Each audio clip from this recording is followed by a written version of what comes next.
Hello mga kainggets! Eto nga at naisipan kong gumawa ng graham, mango at cream o yung ating flavor. Bali dalawa yung aking nagawa dito sa isang recipe.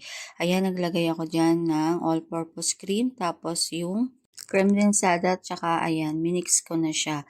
And lastly, yung ating condensed. Hinati ko lang siya sa dalawa, yung ating mango tsaka cream o na flavor.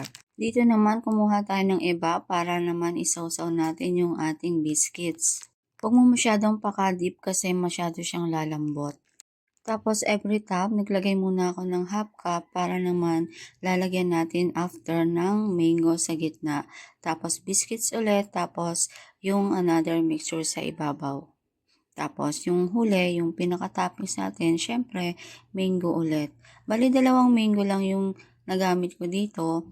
Tapos, isang condensed milk, isang all-purpose cream, tapos dalawang creme densada.